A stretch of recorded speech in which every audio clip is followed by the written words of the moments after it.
The Interstellar Academy's lecture hall buzzed with the usual pre-class chaos. Chittering, growling, and the occasional spark of bioluminescence filled the tiered seating as young beings from across the galaxy settled into their spots. But Instructor, Vashti noticed something unusual today, something that had been happening for weeks now. The Karathi cubs sat in the front row. This was unprecedented. Karathi were apex predators from a death world, their species known throughout the Galactic Council for their ferocity and independence. Their young were notoriously difficult to manage, aggressive, territorial, and utterly resistant to authority. Standard protocol placed them in reinforced seating at the back of every classroom, separated by barriers and monitored by no fewer than 3 security drones. Yet, here they were, 6 adolescent Karathi, their rust-colored fur bristling with barely contained energy, sitting perfectly still in the front row. Their triple-jointed legs were tucked beneath them, taloned hands resting on their desks, golden eyes fixed forward with an intensity that would have unsettled most instructors.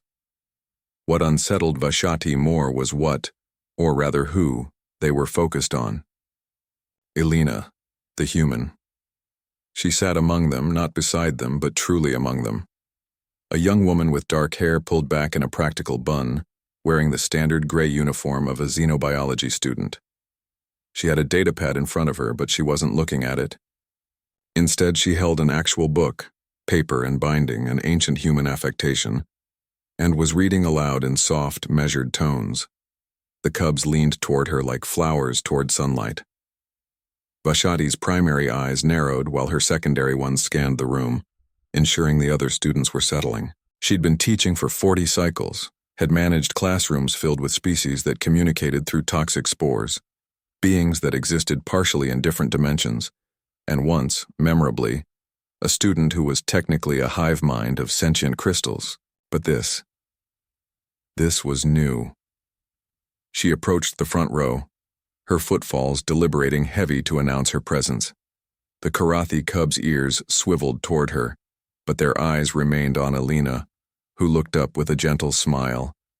"Instructor Vashti," Elena said, carefully marking her place in the book. "Miss Elena," Vashti replied, her translator rendering her clicks and whistles into galactic common. "I must ask, why are the cubs sitting up front? Protocol clearly states, they feel calm when I read," Elena said simply. Vashti's antennae twitched in confusion. "Calm? These are Karathi juveniles, they don't do calm. Their neurochemistry is literally designed for aggression and dominance establishment." One of the cubs, larger than the others with a distinctive white patch over one eye, turned to face the instructor.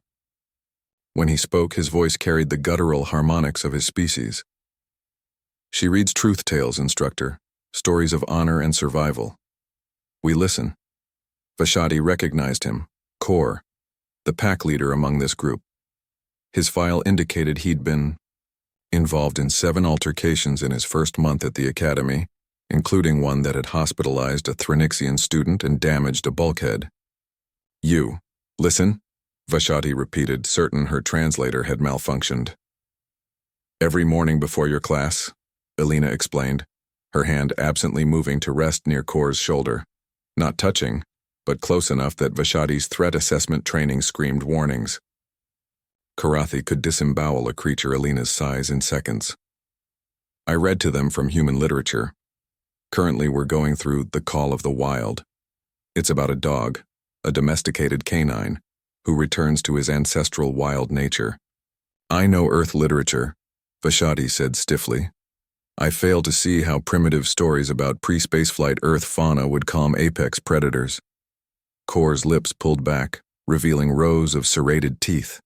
It took Vashti a moment to realize this was a smile. "The human understands the wild, Instructor. Her ancestors were prey who became hunters, weak who became strong. Her stories carry the weight of survival earned, not given." Another cub, smaller with darker fur, chimed in without looking away from Elena.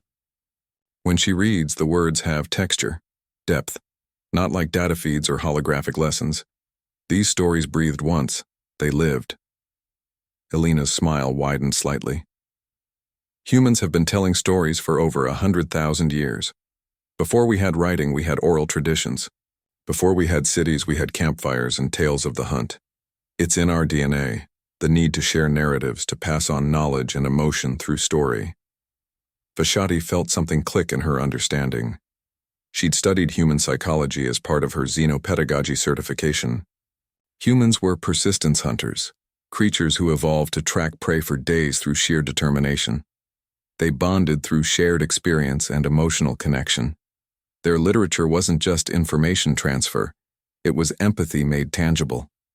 And somehow, impossibly, these Karathi cubs, beings whose species had been spacefaring for millennia before humans discovered fire, responded to that ancient human instinct. "How long has this been happening?" Vashti asked. 3 weeks, Elena replied. "It started accidentally.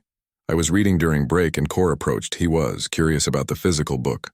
I offered to read a passage aloud. The others joined. Now it's become our routine." Cor's ears flicked forward, a gesture Vashti recognized as contentment. The human's voice carries no deception, no dominance challenge, just story. Pure. It quiets the blood rage we feel in these enclosed spaces.